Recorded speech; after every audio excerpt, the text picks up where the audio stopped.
every young child this past week, plus the water crisis, plus that. 4 kids got shot in Detroit, right? Right. I mean, that's the shock doctrine, to keep us in shock so that we're always outraged. So I would rather for us to be strategic in our actions. For instance, the chief of staff for Snyder, according to a 2016 newspaper article for Detroit Free Press, is married to a spokesperson for Nestle. Of course, you understand what I'm saying? Yep. So therefore, we have to be more strategic in regards to this water fight. It's happening in communities of color, and Sam knows this throughout the country. You know, with the Cancer Alley down south, Yep. we have East St. Louis, Illinois, Yep. has been under constant strife for a number of years. So we have to work together on these issues. These are not individual issues. So thank you, Banker Lake. Thank you, my call. Thank you so much, Tracy. Let's go to Deanna. Deanna has a question or comment. Good afternoon, guys. Good afternoon. The problem, in my estimation, in where we are with the city of Flint, and in particular the discussion that we're having with the state, has to do with one critical fact, and that is that there are two separate issues that have to be dealt with. The governor's office is hanging its hat on what it says is the lowering of the parts per billion of lead in Flint from upwards of 20 to 100, in some instances down to 4 right now. We know that the federal standard says that 15 parts per billion are permitted. The state says we are now down to 4 in Flint. And they have concluded, based on their assessment, that the count is at 4, that the water is safe to drink. The other part of the issue, of which the governor and the state of Michigan have not addressed, is the fact that the vast majority of the pipes that needed to be replaced in Flint have not been replaced. That's right. Exactly. So even if you run clean, acceptable water into the homes, you're running it through pipes that are leaking. So the water is bound to be corrosive. Because it's still getting the lead. Yep. So damn you if you don't, huh? Exactly. So the state must take responsibility for a complete assessment of Flint, not a partial assessment. The partial says 4 parts per billion is fine. The other part of that is that you must remove the pipes that are currently leaching lead, because any water that goes into a residence that comes through those pipes that are leaching lead will be laced once they get inside the home. So the people in Flint have a legitimate argument and reason and expectation that the state would first replace the pipes and then talk about the clean water running through them. Otherwise, you have not solved the problem, and you will continue to poison the residents of the state of Michigan. So I think someone needs to stop and call the state and the governor on the fact that they are engaging in an incomplete assessment relative to the residents of the city of Flint. The state of Michigan owes them no less. All right, thank you so much. Let me go to Steve. Steve, question or comment? Regina, Sam, and Bankley, all of your callers have been on point on, except for JJ and Justin. The thing of it is, we're in spring and we're moving towards summer. Water temperature is going to change. Therefore, as we increase the chances of a Legionnaires, no one's talking about that. The fact is, the governor still owes us approximately 20 or more days, because he said he's going to live in Flint for 30 days, then he went on vacation. He went to China. Remember that? I mentioned that earlier. Yes. Well, the thing of it is, it's like you said, Sam. Black folks have never gained anything. The working classes have never gained anything in America without civil disobedience. That's right. Right now, you've got the mayor, just like other Negro leadership in this state and across this country, is reactionary. No proactiveness from any of our leaders. The thing of it is, the governor's still whistling to work. Gary Brown whistling to work.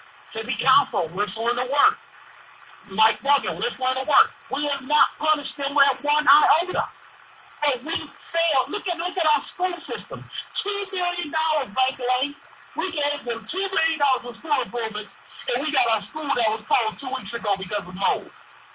Where's the money? You poisoned a whole city. And we didn't punish the governor. The governor still wears no ties to work, still wants you to work, pick up his paper. He should not be able to enter his residence. He should not be able to enter that business at the Capitol. We should interrupt commerce. And it's just like Martin Luther King said in the drum major speech. He read somewhere that we should not eat Wonder Bread, Coca-Cola, CSS milk. What I'm saying right now, he's screaming from the grave, we should not be buying Nestle Crunch, Nestle chocolate, Nestle water, Nestle nothing. But we are afraid to boycott. We're afraid to use our economic power to punish these people. How do you sit back and see the collusion when you've got somebody on the governor's team that works for Nestle and you get a $20 permit to pump out millions of gallons of water for Ms. Jenkins? Puritan Hubble has a backwater bill of $150 for the water's cut off. All right. Okay. No, you're You should be outraged. I'm outraged. Thank you. Exactly like Tracy said. We can't afford to be outraged, but what we can't afford to do is cause civil disobedience. We have to apply constant pressure because we gain nothing. When we err, power is never given. Power is taken. We need to take back our power.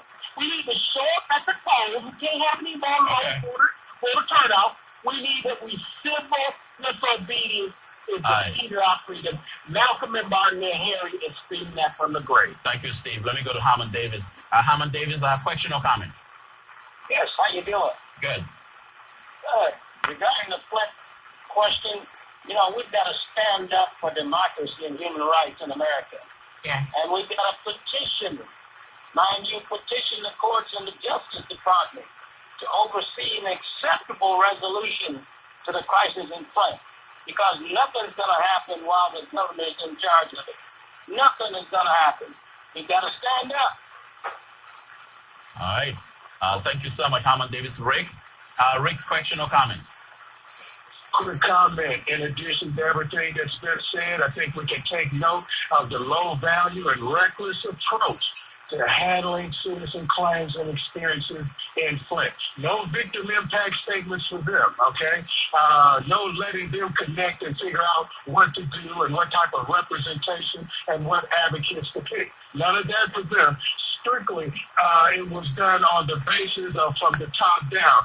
And I think that that's a problem because we need now to get those citizens, those first party impacts of those citizens that are not going to get bottled water anymore. If they want to have an opportunity to get reimbursed, they're going to need to be keeping diaries. That was said at the beginning. Many of these people have wrecked their case. They have talked to state people, given information that the state really should not have been accepting from victims that have a potential claim against them. And I think the whole handling of that was just terrible, just egregious from the beginning. And we should learn from that. It should never be able to operate that loosely with no oversight. Is there anybody now who has those citizens' first-party statements? Not an account of what took place in 2014, but what those people actually went through. That stuff should be archived. Like you said, they're poor people, and somebody should have been archiving their statements and keeping track of that. And I'm mad because they have ruined those people's cases. They have ruined it. All right, thank you. Thank you. Robin, you're the final call on this segment. Go ahead, Robin. Yes, hi, Bankley. Hi, Sam. I asked you this, Robin, from my over here with Jaya. My thing is, you guys, whatever happened in 2015, Governor Smiley was supposed to be going before Congress in the following April, which would have been 2017, because it was a Republican president. That never happened. Then in 2017, Thanksgiving Day, the pipes busted in Florida. They got that up running. They demolished 2 of them houses, relocate some people, gave them 2 new houses. Even the project got good ahead of time. Remember that? And Florida, when the house budget, Remember that? Right. I mean, see how fast when things happen when it comes to white people. I mean, they got millions of dollars, and the pipes got. Yeah, Macomb County. Right, and another time, and then Stalin was supposed to be going to before Congress for what he did to the people in Flint, and that Farmer Acre, which was in 2017, and nothing ever happened. All right, thank you so much, Robin. Sam, is that reconstruction in black and white? Well, yeah, I guess the way I see it. But I was at the hearing in Washington when Snyder appeared. I've been intimately involved in this case again because, like I said, my parents are buried there. My sister's there suffering from breast cancer, and the thing that really galls me is again the devaluation of human life in Flint. Right. We talk about replacing the pipes. Nobody's talking about replacing the hot water heaters where the sediment has gathered in the body. Right. To make Flint citizens whole is going to require not only the resources of the state, but the federal government. Hillary Clinton came through there, made all type of commitments. Haven't seen or heard from her anymore. Right. Donald Trump was there. You make a good point, Sam, because really where we are now is the state is still not taking their responsibility here seriously. They're not taking us seriously. I know the caller earlier mentioned that we need to hold them accountable and be strategic in how we do it. Because right now, our complaints are falling on deaf ears. Yep. And I stand up for the folks in Flint who are trying to live every day. And I know the previous caller said they should be keeping records and taking notes. Most of those folks are just trying to live. Trying to make ends meet. Trying to make ends meet. And shame on us as a state if we're requiring them to document what you're doing wrong to them. Let's do this. Let's go to a quick break. When we come back, we're going to switch topic to, we'll begin to size up the race for governor ahead of April 15th, State Democratic Convention. Of course, the civil war that is emerging out of the State Democratic Convention. Ahead of the State Democratic Convention, Pat Miles, the favorite to win the Democratic nomination for Attorney General, is facing a stiff resistance from Dana Nessel, who is pointedly becoming the grassroots candidate. What does that all mean for the party? Is this a replay of Hillary Clinton versus Bernie Sanders 2016 all over again? And are Democrats really serious about winning the governorship, or is the entire Democratic ticket going to basically crash and burn? We'll be right back after this break. Stay with us.